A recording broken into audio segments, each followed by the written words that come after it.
Welcome to this 1-hour candidate forum made possible by the League of Women Voters of Arlington Heights and the Prospect Heights Public Library. My name is Rosemary Heckard, and I am from the League of Women Voters of Arlington Heights, Mount Prospect, and Buffalo Grove. I am also a member of our Emerging Leaders Program. Founded over 100 years ago out of the era of the movement earning women their constitutional right to vote and the shock of the First World War, the League of Women Voters is a nonpartisan organization. That means we neither support nor oppose any candidate or party for any office. Why do we do this? Well, the League's purpose came from a great idea: that a partisan civic organization could provide the education and experience the public needs to assure the success of democracy. As your local league, we have served the community here for decades, putting on candidate forums, free and open to the public and to all candidates on the ballot. Providing this forum is one way to help you be better informed about the issues important to you and to become better acquainted with the candidates running for office. We are glad you are here and happy to continue our nonpartisan tradition to provide this service for our community.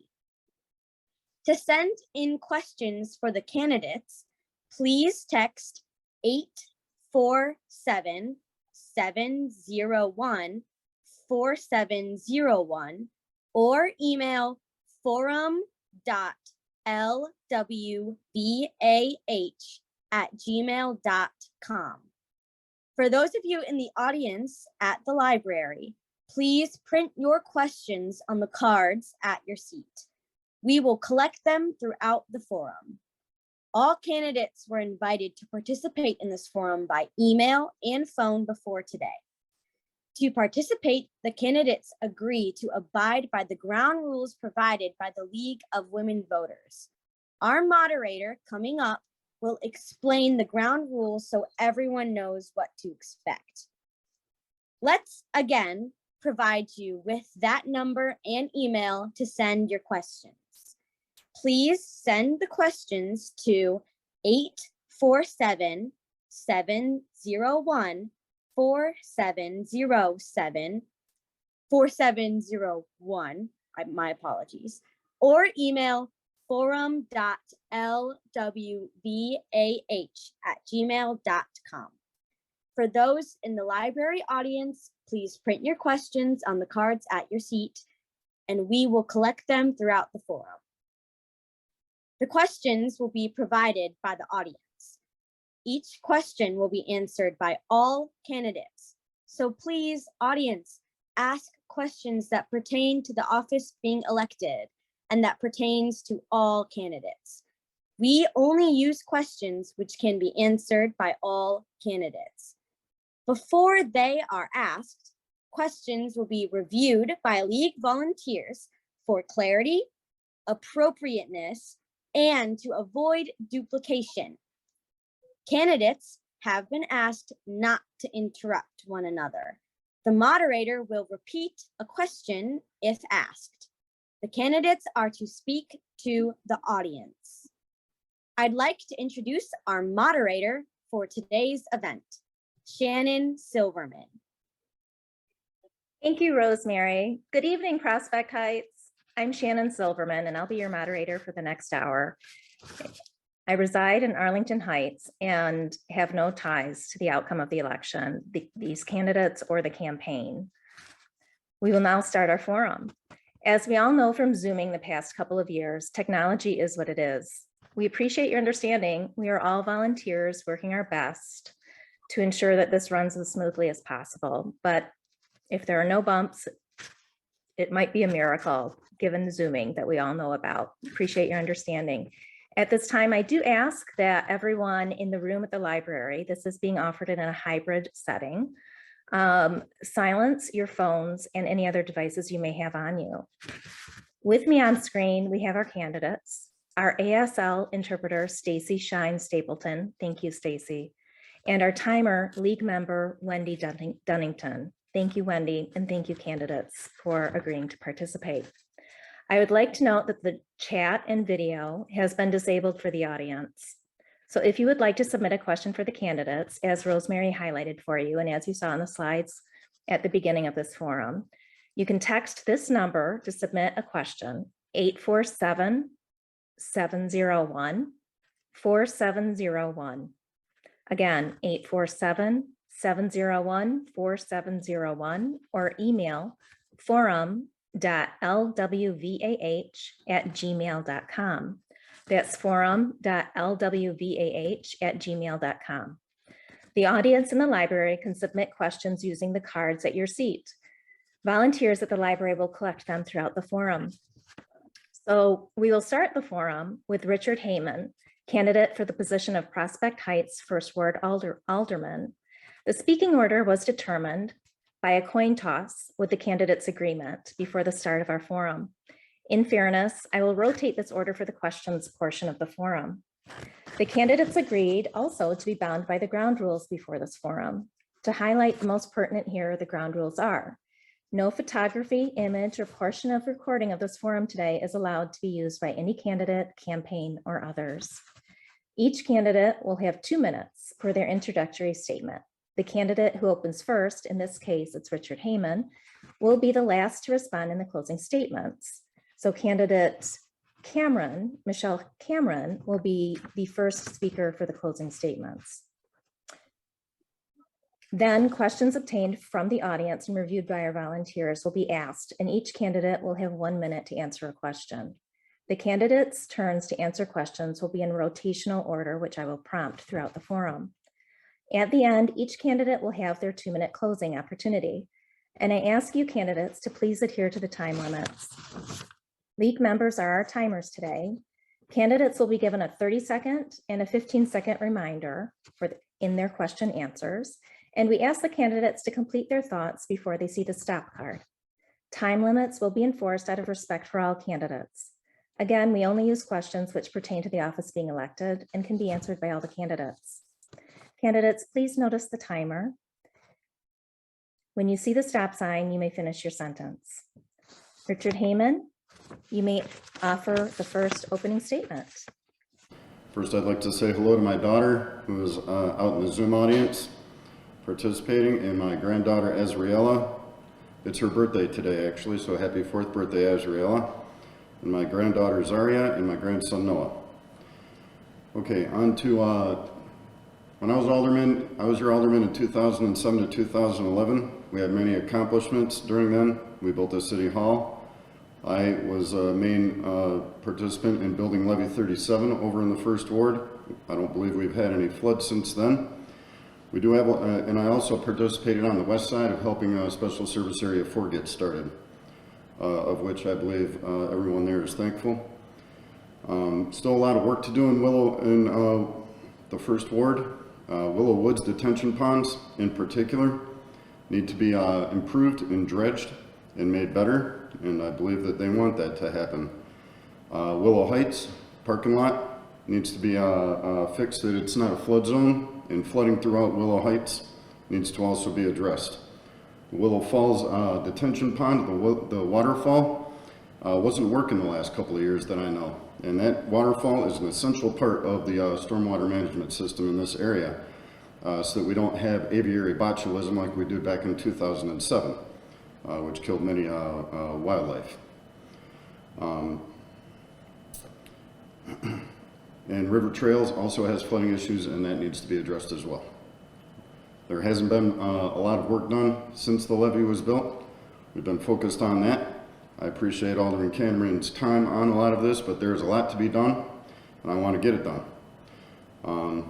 In addition to that, I want to work towards strong, successful women who are able to make decisions for themselves, by themselves, and I'm asking for your vote for 1st Ward Alderman, City of Prospect Heights. Thank you.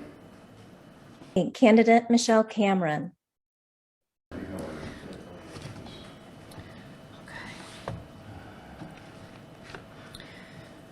Okay, I'm ready.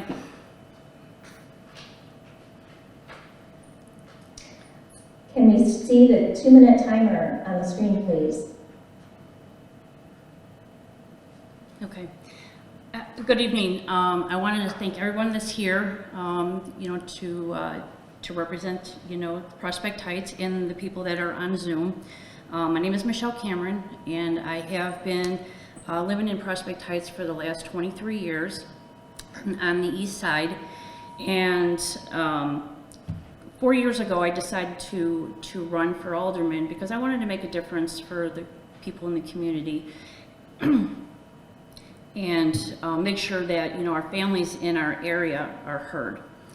I've been very active with the Levy 37 when the flooding happened. Me and my family, we were out there sandbagging. I know how critical Levy 37 is. We are actually, there's just a little part of the levee that needs to be taken care of. And I got great news. We just got a grant for $2.4 million to help with the stormwater on the east side, which is awesome news. And we are working diligently to get the levee completed. Unfortunately, due to the fact is that there's different places that need to we have to work with. We have the Army Corps of Engineers, we have IDOT, we have IDNR, and FEMA. So we are definitely working on. We're in the right path to get that taken care of. And also, with being a resident of Prospect Heights for the last 25 years, there's been many things that I have accomplished. I was on the board of directors for River Trails for 3 years. And like I said, I did the sandbagging, and I organized kids' Christmas parties, and I was part of the Home Rule Committee before I became elected. So to get informative. So I want to be there for the people, and I want to be the voice. Candidate Cameron, could you please wrap up your thoughts? I'm sorry, we seem to have lost our timer on screen, but I think it is elapsed. Okay, so I would really appreciate, if you would be able to vote for me. I'm dedicated, and there's a lot of things that need to be done, but I think, I would be the best candidate to go forward. Thank you. Okay, Candidate Cameron, due to the coin toss and rotational order of the questions, you can stay at the podium if you would like. You have the first question up. Okay. And that relates to, in your conversations with your potential constituents, what were the top 3 issues that they would like you to address for them on the council? And there's a second part. How do you plan to address at least one of them? Okay, so the top 3, number one. To answer. Okay, so one. Okay, so one is the Levy 37. I'm trying to move forward to try to get that completed because we have residents on the east side, and we have businesses that are paying for flood insurance, and we're really trying to get everything finalized to get that done. It might not be for another couple years before anything happens. The second thing is the stormwater. Like I said, we got a grant for $2.4 million, and again, we just got the money, so it's like at the starting stage right now. So that's another thing. And economic development is another thing in this area. If we can get some of those things done with the stormwater and the Levy 37, we have a more opportunity to have more growth on our side of the city. Okay, thank you. You're welcome. Candidate Heyman? Would you like me to repeat the question? Yes. Okay. In your conversations with your potential constituents, what were the top 3 issues they would like you to address for them on the council? And secondly, how do you plan to address at least one of them? Okay, the top 3 issues throughout each community. There are 4 different communities in the first ward, and then also the businesses. So the top 3 would be Levy 37, public safety, and taxes. So for Willow Heights has flooding issues and also their back gate with the park district in the back. We are in talks, hopefully, to get that situation resolved by fixing the gate, the fence, and creating a gate. Willow Falls wants their detention ponds done, and they're also concerned about public safety with shootings in the area and crime. Willow Woods, also public safety, and also their detention ponds, which have never been done. And I wanted to get them done, but didn't have time, and now I want to get them done again, and I will work towards that. River Trails, taxes, and the Levy 37 is their concerns. What I plan to do to fix it is to use my contacts on the Cook County Commissioners, Army Corps of Engineers, etc. We got that levy done in 3 years, pretty much. While I was alderman from 2007 to 2010. Okay, Candidate Heyman, thank you very much. You can remain at the podium for the rotational order as your first step for the next question. Thank you. Yes, ma'am. It is, how do you plan to continue to stay in touch with your constituents if you are elected? You have a minute. As of right now, I've started a website for the first ward. I won't mention it, but that's how I will also stay in touch, and monthly meetings with the residents, which is something that I did as alderman previously. At River Trails, Willow Heights, Willow Falls, and Willow Woods. There were monthly meetings and breakfasts to be had to meet with the residents and discuss the issues with them. You know, door knocking and staying involved in the community, starting up volunteers to help say clean up the area. You know, I'm a member of the Prairie State Canoe Club, and I would like to help clean up the Des Plaines River in the area. So, you know, starting volunteer groups to clean up along the wall where there's all the trash and along the river area in our area, to help, you know, internships, etc., and keep people involved in our community is one of the things, several of the things that I will do. Thank you. Thank you. Thank you, Candidate Heyman.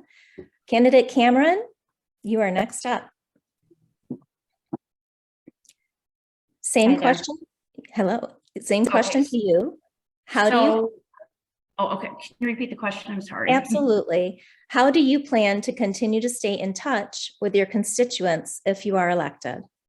Well, right now, we do have weekly Ease News, and we have a newsletter for the residents that they can contact. You know, I do put, you know, some information in there, and I always let them know that, you know, they can contact me at any time.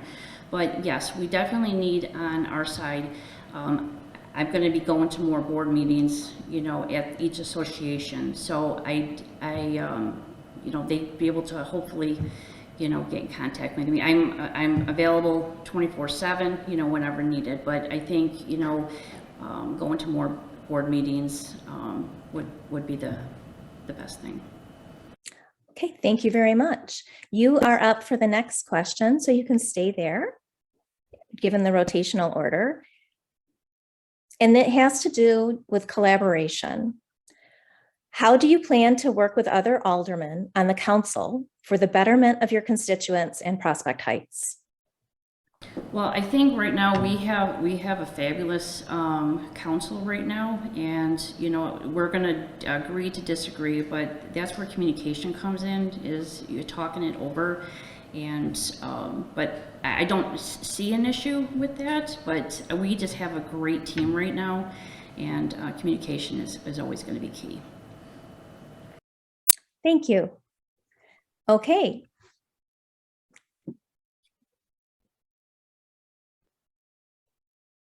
Candidate Heyman, would you like the question repeated? Please. How do you plan to work with other aldermen on the council for the betterment of your constituents and Prospect Heights? I intend to speak with them about issues in their wards. As they go about speaking with their constituents in their areas, they come back to the council and their fellow aldermen with those issues and projects that they want to do. When I was alderman in the past, that happened numerous times. You know, with the Special Service Area 4, for instance, on the west side, where we helped create a Special Service Area for well water. And my fellow aldermen at that time were on board with helping me create the Levy 37. So we had a lot of communication, some things we disagreed on, some things we agreed on, and some of the things that we chose to meet in the middle and make agreements and discuss the issues and come to a reasonable conclusion. And that's what we did in the past, and that's what I intend to do in the future. Thank you. Thank you. Candidate Heyman, you have the first step for the next question. Yes, ma'am. It does have to do with flood mitigation. The as both of you have mentioned, the Des Plaines River runs through Ward 1. How is potential flooding mitigated? What changes are needed to improve flood mitigation? And how do you plan to ensure these changes are made? And I'm happy to repeat the question if you'd like. Please. The first part is the Des Plaines River runs through Ward 1. How is potential flooding mitigated? Second part is what changes are needed to improve the flood mitigation, and how do you plan to see that these changes are made? Okay, for the river itself, flooding is mitigated through the wall. A couple of years ago, 2-3 years ago, and multiple times, I was over at the wall taking pictures of the river, almost to the top of the wall. Without the wall there, that entire area would have been underwater, just like it was back in 2007, 8, and 9, when we were all sandbagging. So that wall has helped prevent major catastrophes again. As far as the rest of the area, we need to take up the smaller pipes that are there, and I want to increase the pipe size of the storm sewers that are running down Old Willow Road and through Apple Drive, etc. In the water mitigation area behind it in the River Trails Park and over also in Wheeling to improve that, to take up more water and reduce flooding. That's what I believe will take care of actually all of the issues for flooding. If we accomplish all of that, then we will, I believe, no more flooding. Okay, Michelle, Cameron. Hi. Would you like me to repeat the question? It is the same question. Yes. I do. It's kind of a three-parter. The Des Plaines River runs through Ward 1. How is potential flooding mitigated? What changes are needed to improve flood mitigation? And how do you plan to ensure these changes are made? Okay, so right now, like I mentioned at first, that we just got the state grant for $2.4 million to help with the east side for the floodplain that's in back of River Trails, Willow Woods, and even at the Park District. So, like Richard said, that we have the levee, we have the wall up that would prevent, and we do have pumps that kind of bring the water back into the Des Plaines River. So I'm going to be working vigilantly with making sure that the stormwater, the grant that we got, that we use it to fix the areas that are necessarily needed. And right now, like, it's at the beginning stage right now, so I don't know the details on what's gonna happen. But I know since we got this grant from the state of Illinois, it's a go. So that should help alleviate some of the flooding. Okay, thank you for that. You are up first for the next question. Catch your breath. We are switching gears. We are switching gears to the Bears. And this question is, what impact, if any, do you expect in Prospect Heights if the Bears move to Arlington Heights? Well, I'm glad you asked that, because the Chicago Bears just closed on the Arlington Park today. But we don't know what they're gonna be using it for. But I think it would be beneficial for our city, since we're not a home rule city. It would be beneficial for Prospect Heights, for our hotels, our airport, but I think it would just be beneficial, to get people into our city more. I think it would be beneficial to have them, but right now it's too early in the game to know what's going to happen, if they're actually going to be coming out this way or not. Okay. Thank you. Richard Heyman. Switching gears also with you, same question. What impact, if any, do you expect in Prospect Heights if the Bears move to Arlington Heights? I expect a great impact. In Ward 1 alone, we have 5 hotels. I've worked with all 5 hotels closely in the past as alderman. I intend to continue working with them as alderman in the future.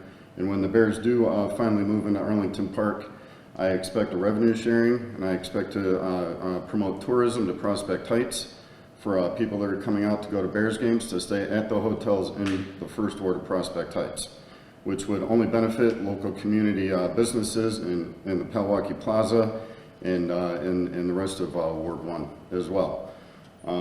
That's the benefit that I see. I see nothing but pluses out of that, and Ward 1 especially is going to benefit extremely because we have 5 hotels in the ward, and those people will have many places to shop in the area. So that's what I intend to do, is promote tourism in Prospect Heights and especially to the first ward. Thank you. Candidate Heyman, you are up for the next question first. Yes, ma'am. Thank you. Thank you for hanging in there, by the way, on the Zoom format. It is working. We're getting there. We are switching gears, but this has more of a personal bent. What do you feel is the primary responsibility of an alderman, and how do your qualifications make you a good fit?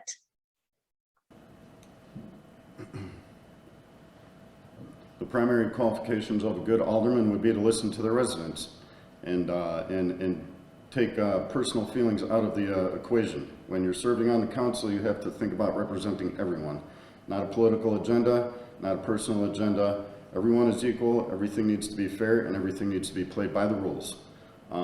That's the way I did it before. That's the way I intend to keep doing it. As far as listening to I'm sorry, could you repeat the question one more time? I spoke to it and I forgot it. It's kind of a two-parter.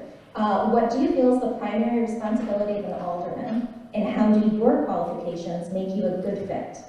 My qualifications as past alderman and getting things done make me a good fit. I've been out there knocking on doors, talking to people.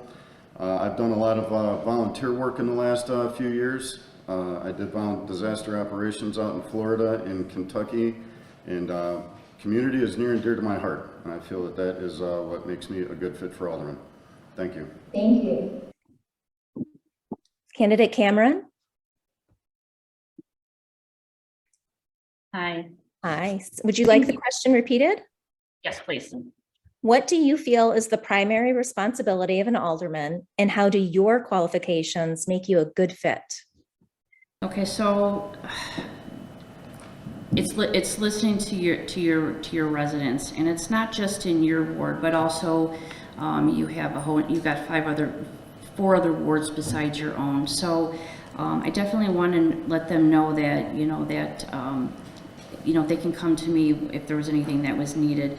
I do have it's my nature, to help out anywhere possible. Like I said earlier about some of the things that I've done volunteer-wise for the city, I do it because I love doing it, and I want to be able to take care of my city and do things for my city as well. So, but I think I'm in the perfect role for that, and that's why. Thank you. We do have a question from the audience I would like to submit now. So, and you're up for the next in the order. Someone from the audience has submitted, what is your vision for Ward 1 in the next decade? I'm sorry, I was going to repeat it. What is your vision for Ward 1 in the next decade? Well, my vision in Ward 1 is hopefully, the Levy 37 is completed within the next decade. Number 2, there's some things that I would like to, have completed in Ward 1, like a light over on Apple Drive in Milwaukee. And I want to be able to, my vision in a decade is to have more businesses and more shops where people, they can come into my city and kind of get a feel of our city. So, and more opportunity for businesses in our surrounding area. Thank you. Okay, same question to Richard Heyman. I will repeat it. What is your vision for Ward 1 in the next decade? My vision for Ward 1 in the next decade would be a complete Levy 37, increased stormwater sewers along Willow Road and Apple Drive, sidewalks along Apple Drive, and crosswalks that lead over into the plaza. Because right now, as kids walk through there, they have to cross the street willy-nilly and into the plaza where there are no sidewalks in that parking lot. It's not safe. So I want sidewalks all along Apple Drive, sidewalks along the other side of Apple Drive by the plaza, and crosswalks for safety. I'd like to see a better route to the library over there for my residents to get to that Prospect Heights River Trails Library over there. Public safety, I want a fully funded police pension and a fully staffed police department for public safety with detectives and everything to take care of the residents and any of their concerns in terms of public safety. And volunteer groups. I would like some volunteer groups within the first ward to help promote community and togetherness and take care of each other. Thank you. Thank you. Thank you. Thank you. Please, you're up next, Richard Heyman. Thank you. So this is kind of a good dovetail question onto that more general question. Specifically, tell us your thoughts on what improvements, if any, need to be done at Lions Park. And the second part is, how will they be addressed now that voters have rejected a $30 million bond issue referendum last November? Lions Park is that on the west side of the city? Huh? The pool, I think, right? Right. So, in terms of the park over on the west side, I agree with improvements to that park.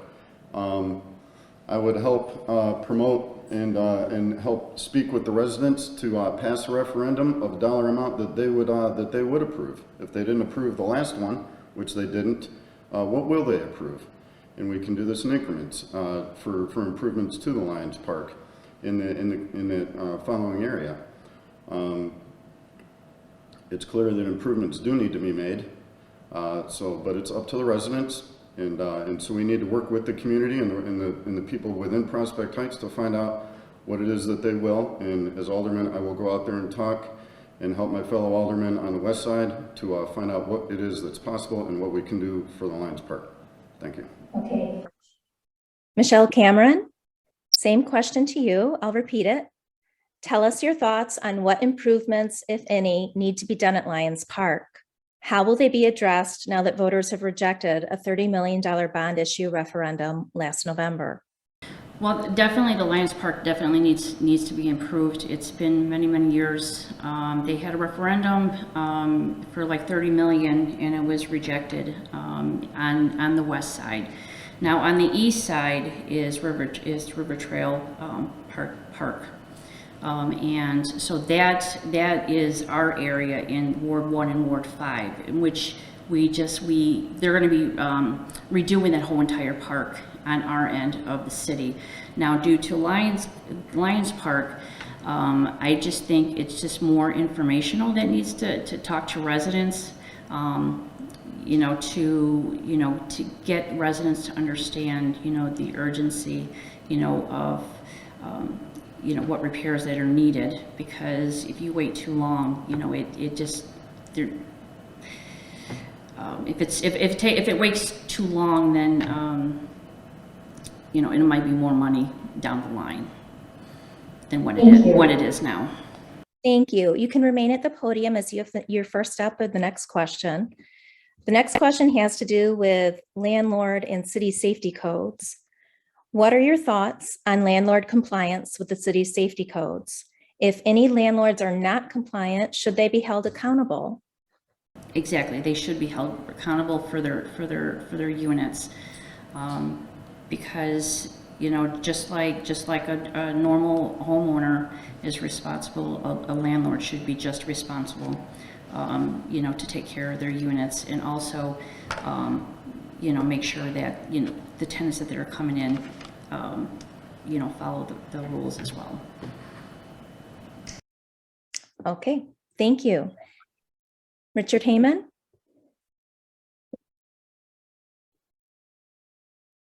Same question to you. We'll wait for the timer to, You repeat it? I will be happy to. What are your thoughts on landlord compliance with the city's safety codes? If any landlords are not compliant, should they be held accountable? Absolutely. The law is the law. Rules are rules. If the landlords are not compliant with the city codes, city, county, state, federal codes and laws, then they should definitely be held accountable. In terms of safety and landlord, you know, we have 4 condominium complexes. I believe 3 of them are owner occupied, and 1 of them has rentals, I believe, at this particular point, or at least 2 of them have rentals. I would like to see the fire suppression systems throughout all the buildings. We've had fire problems at River Trails. We've had now fire problems at Willow Heights. There have been fire problems probably throughout all the communities, and I would like to see fire suppression systems throughout condominiums in the first ward, as well as carbon monoxide detectors and fire detectors throughout all of the buildings. That is what I would like to see for the associations to do, and the owners of each unit should be held accountable to make sure that their units are safe, clean, and well organized for their tenants or the people that are living there. Thank you. Thank you. Thank you. Thank Thank you. You have the next question. I'll give you a chance to catch your breath. Second. And we are switching gears to another subject. The question is from the audience at the library, actually. What is your plan for reducing crime? My plan for reducing crime is community outreach.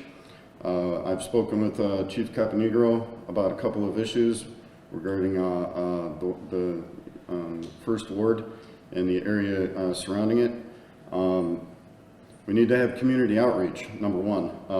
Not always do more police officers equal community safety. We also need to have community education, community outreach, work with the community and the community leaders within the community. We need to get out there and talk. We need to have basketball games, talk with the youth programs, etc. And we need to get correct information out there to the parents and in the community on what the standards are in our area, so that, you know, people can't be bamboozled, people can't be fooled. For community safety, that education is probably the biggest part of public safety. And then I want a fully staffed police department as well. Thank you. Thank you. Michelle Cameron.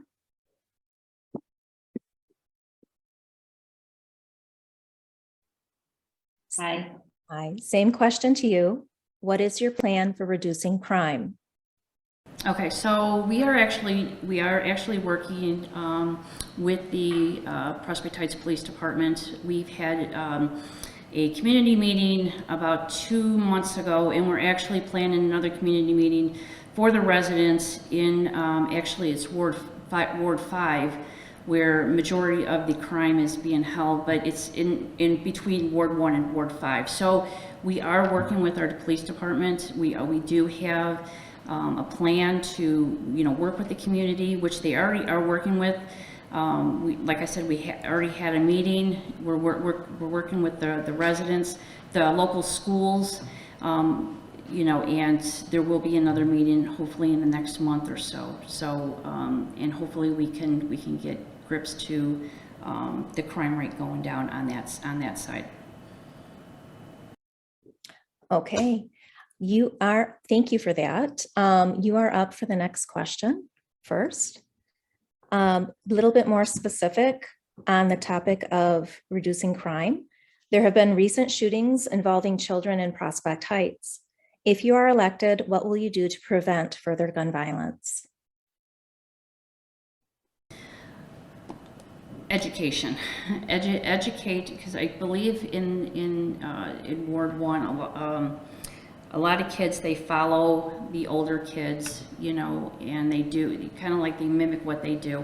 It's education. It's educating the community. It's educating the kids. You know, if it's not educating them, you know, outside of school, like there are some, you know, things that the police department currently does with the youth in that area, but also, you know, make sure that we do the education in school as well, and have, like, you know, if we have to have like a community group with, you know, younger kids and talk to them. But it just comes down to education, and you know, we're at a time right now that you know, the economic issues that we're having, and you know, it's just it's education. It's educating the younger kids. Thank you. Richard Heyman?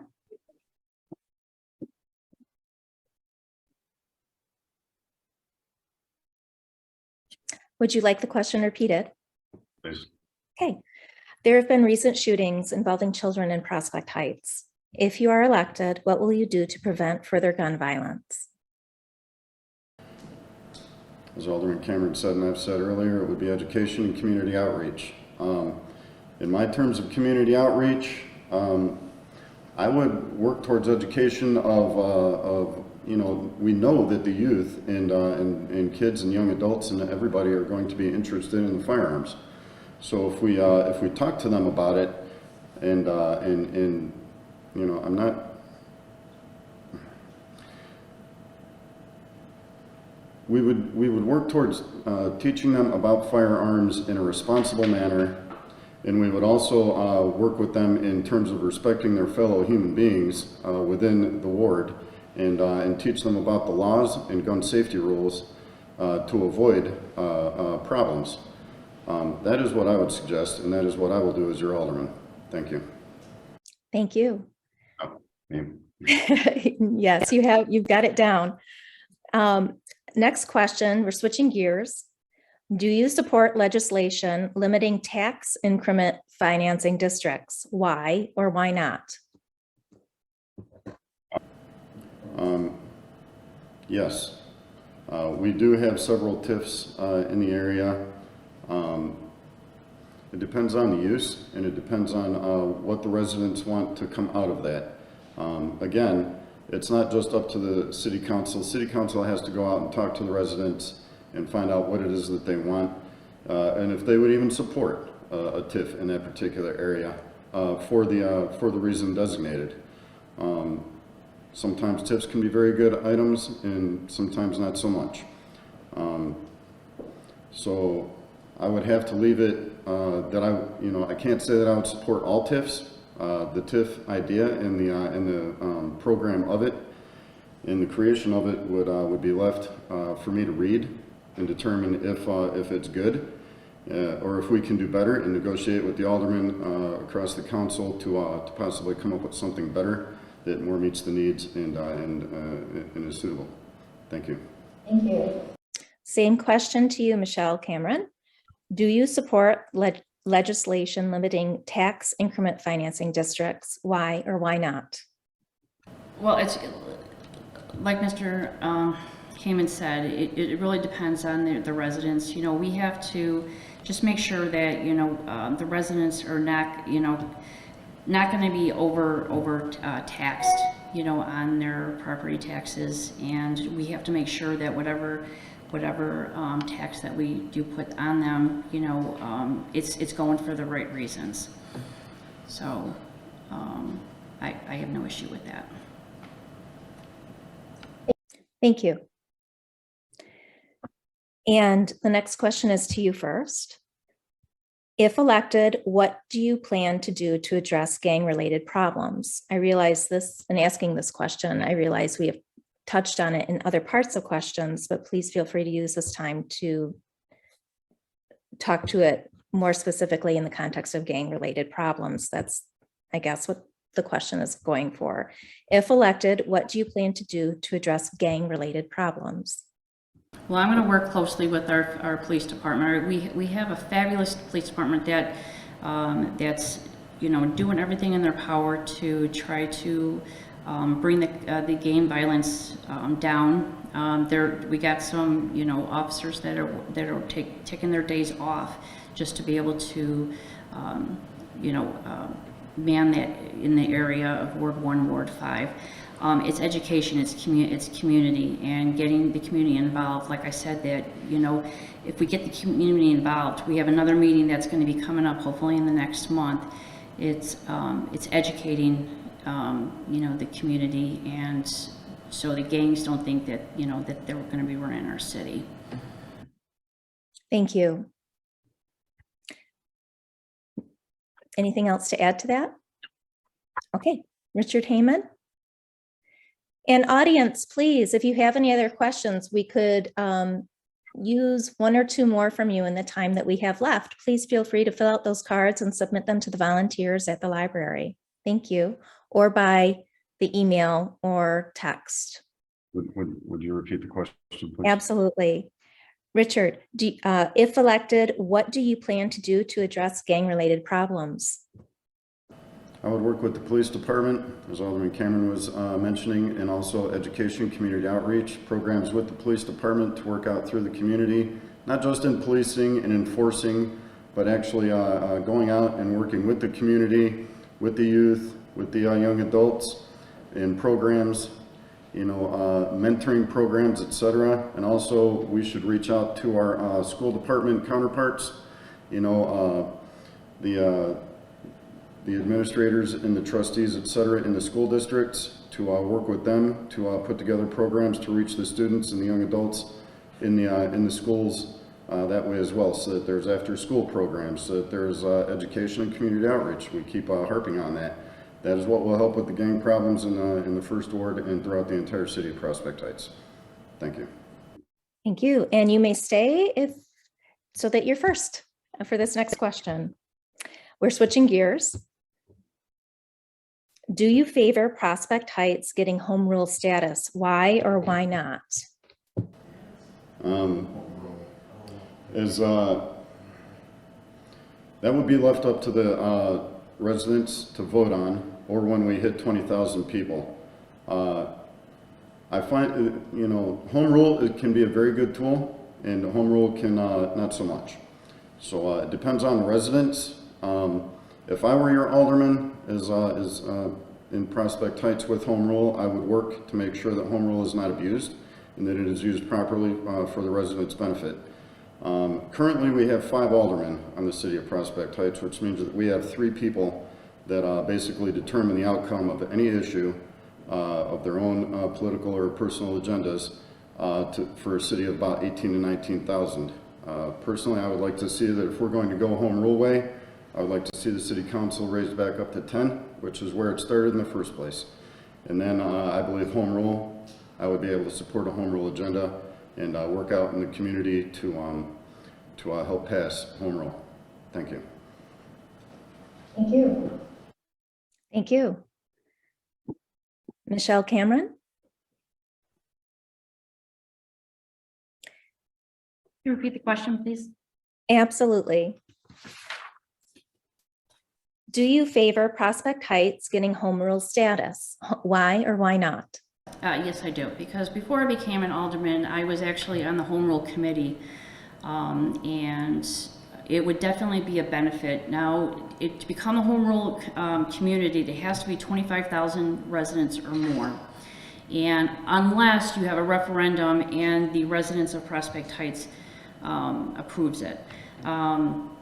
The thing with becoming a home rule, there's just more, there's more money that can be given to a community that has it, and you have more, a little bit more power than a non-home rule city. So I would definitely go, I would go for the home rule, and, letting the residents know that, there's a lot of people that are against the home rule because they think that the city council are gonna raise their property taxes and all these other taxes. But the thing is that the state right now, being non-home rule, the state kind of directs us to where we spend our money.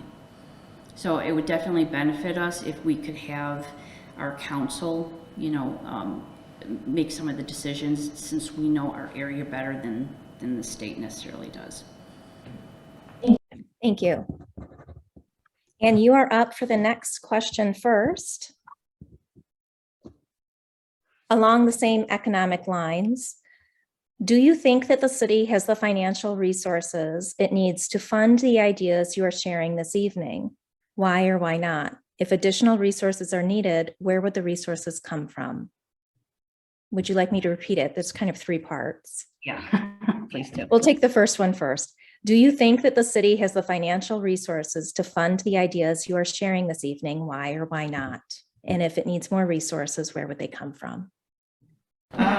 Well, regards to the, you know, the levy 37, that's not a city funded, that's an Army Corps of Engineers, FEMA, and the Illinois Department of Natural Resources. So that's something that the city doesn't have to necessarily worry about. The stormwater, like I said, we got $2.4 million able to help that, and we have a great staff that's, that's pushing to try to get as much funds in to help us out in the city. And this was great news for the stormwater, that we can, finally, get this taken care of for our side. But yeah, financially we're stable, but there's funds that that we definitely need to get for other things in the city, and we're working to hopefully get that soon, hopefully. Thank you. Thank you. Richard Heyman?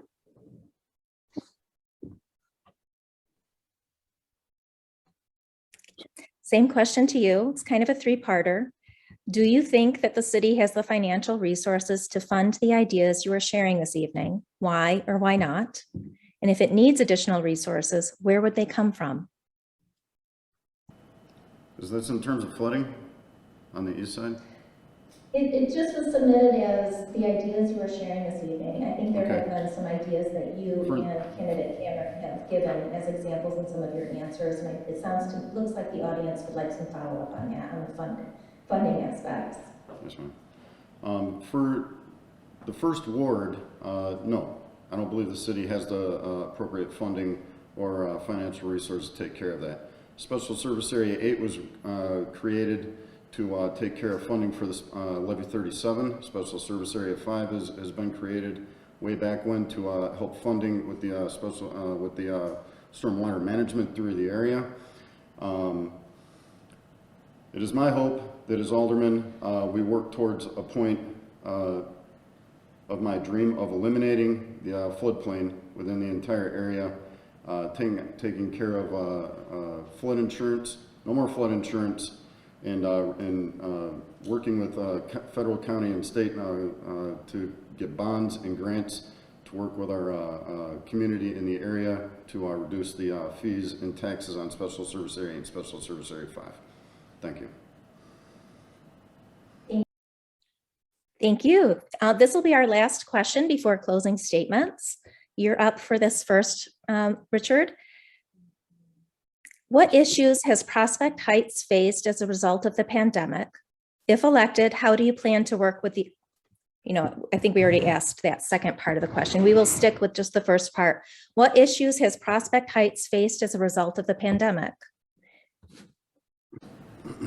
I believe the number one issue that the city of Prospect Heights has faced with the pandemic is the children. Children have suffered through this entire pandemic because of lack of school, programs, etc., having to stay at home. Most of the time staying at home is a good thing, sometimes maybe not. And sometimes going to school and working with other people are great things. Shutting down the schools was not something I was in favor of. I think we could have done better. I think we could have done much better. We could have made those schools a lot safer and enabled the children to keep going. So that was one of the issues, and I think we possibly did harm to an entire generation for that. Financially, with the businesses and taxes, shutting down all of the businesses, While limiting it may have been necessary, I think that we could have also done better there. And as your alderman, I will work towards solutions to do better than what we have in the past. Thank you. Thank you. Michelle Cameron, this will be the last question before closing statements. What issues has Prospect Heights faced as a result of the pandemic? Okay, so one of the issues is our businesses with people not traveling as much, and our local hotels, suffering for trying to get travelers there, and the sales taxes. We lost a lot of revenue off of that, so that's the main thing, and also it's the kids, Unfortunately, due to the pandemic, a lot of them had to stay home. But, now I think right now we're kind of past that, and, we're hopefully on a better leaf to getting back to some normalcy. Thank you. It is time for closing statements. And since Richard went first, due to he won the coin toss for the opening statements, you're up first for a 2-minute closing statement. You may begin at any time you wish. So, as the current alderman, I just want my residents to know, not just in my ward, but all wards, is that I'm dedicated to my community, and I'll do, anything that's definitely needed, and work with a fabulous, council that we have. And there's many things that are needed, in Ward 1. The stormwater, the levy 37. We're working on a sidewalk north of Wolf Road. And I just want to be able to let people know that I'm dedicated to this position, and I will do everything in my power to make sure things get done. So I hope, I get your support and you vote for me, and just know that, if my residents, if you ever need me, I'm just an email or a call away. So, thank you.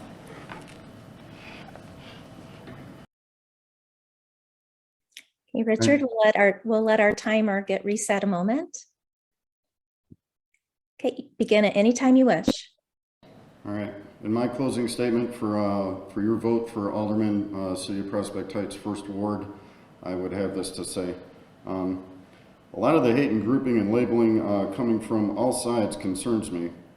I would like to point out that the United States is only 246 years old. Most of the countries across the entire world, Europe, Asia, Africa, South America, etc., have existed for over 2,000 years, etc. We are a young country and are able to change faster and better than most. While not perfect at our beginning, try to imagine the world 246 years ago. We were the best government then, and we still are.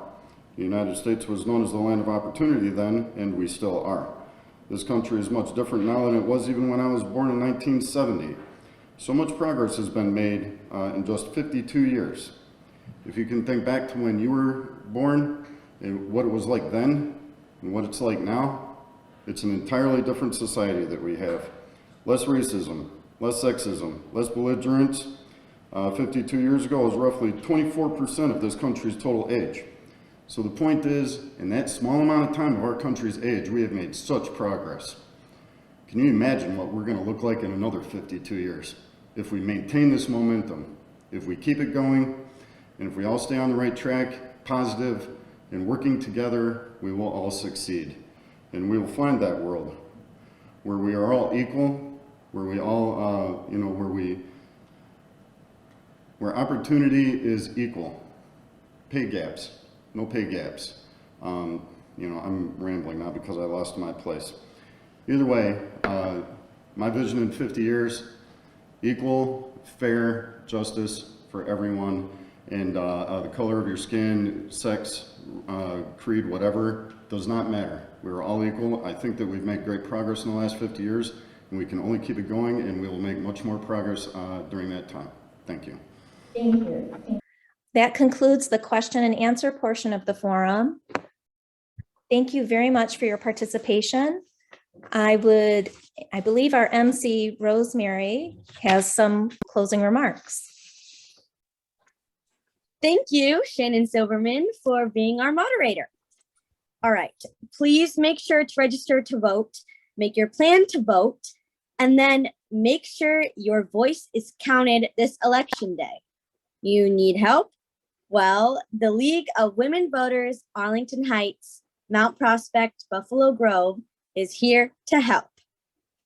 Check out our website at www.lwvah.org for voter registration information. Yes, you can register online. Mail-in vote information, secure Dropbox locations, planning your ballot, those judges matter, as well as your early and day of polling locations. And for any of you looking to support this year's election to make sure it's safe, secure, and accessible for all, we even have a link where you can sign up to be a poll worker and even earn a little extra cash. Students, it's day off school. Again, check us out at www.lwvah.org